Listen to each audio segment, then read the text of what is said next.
Dr. Peterson, you mentioned these ideas of responsibility, of virtue, of respect. You've, I think, detailed what you think students shouldn't do in these examples of like protests and these examples of certain types of activist tactics. What advice would you have for students? How can students make the changes that they want to make?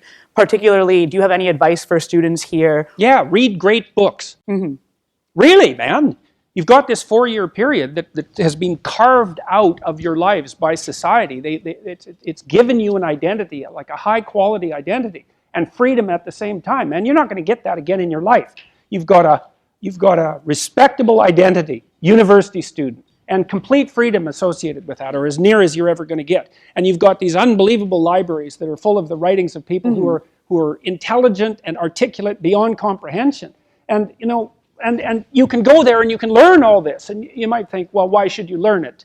Well, you learn it to get a job, or you learn it to get good grades, or you learn it to get a degree. And that's all nonsense. It's nonsense. The reason that you come to university to be educated is because there is nothing more powerful than someone who is articulate and who can think and speak. It's power. And I mean power of the best sort. It's authority and influence and respectability and competence. And so you come to university to craft your highest skill. And your highest skill is to be found in articulated speech. And if you're a master at formulating your arguments, you win everything. And better than that, when you win everything, everyone around you wins too. Because to transform yourself into, let's consider your transformation into something approximating the logos, it means you shine a light on the whole world.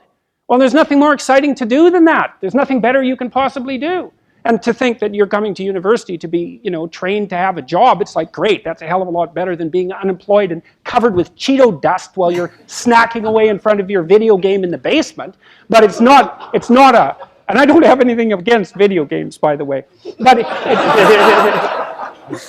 but it's hardly a triumphant call to being in the world, and that's what university should be calling forth. It's like, God, you people, I know what Harvard students are like. I taught here for 5 years. You people are spectacular. You're spectacular. You're all capable of being world beaters. You transform yourself into something that's articulated and sensible and grounded in history and knowledgeable and wise, man. You can do anything you want, and hopefully anything you want for good. Because if you have any sense, everything you want to do would be for the good, because there's nothing more compelling or meaningful or useful in combating the tragedy of life than to struggle with all your soul on behalf of the good.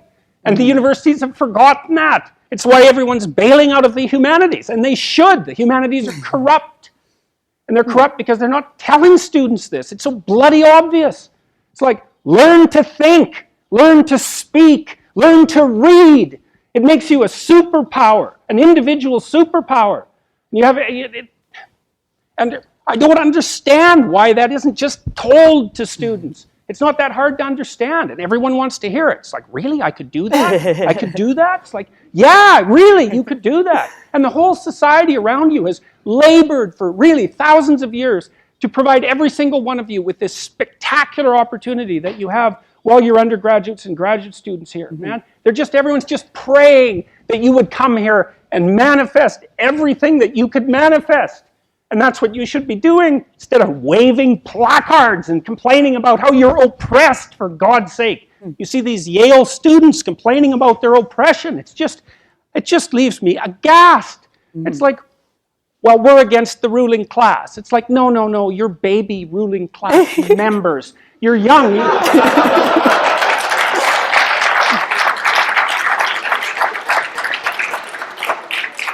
The only reason you're not rich is because you're young. That's the best. Really, if you look at the 1% even, the dreaded 1%, most of those people are old. Why? Well, when you progress through life, if you're reasonably successful, you trade in your promising youth for your wealthy old age, but you're still bloody old. Would you trade it?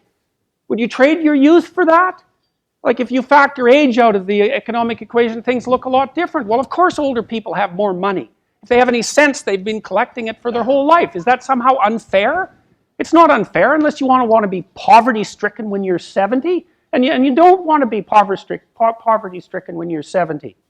So I just don't understand what's happened to the universities. I can't believe that you're not told when you come the first day, look, man, you're here on a heroic mission. You're going to take your capacity to articulate yourself to levels that are undreamed of. You're going to come out of here unstoppable. You're going to be able to do anything you want.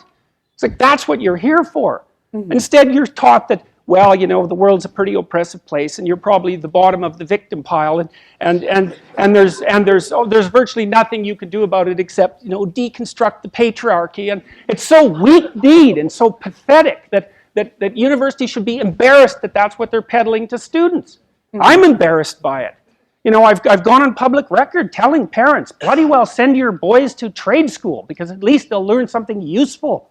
And that's a terrible thing for someone like me to say, because I do believe that that being articulated and educated in the highest possible manner there's nothing that's better for you and for society. And why have the universities forgotten this? Well, that's postmodern neo-Marxism for you, you know, then the philosophy of intense resentment and oppression and group identity, and God, it's just pathetic.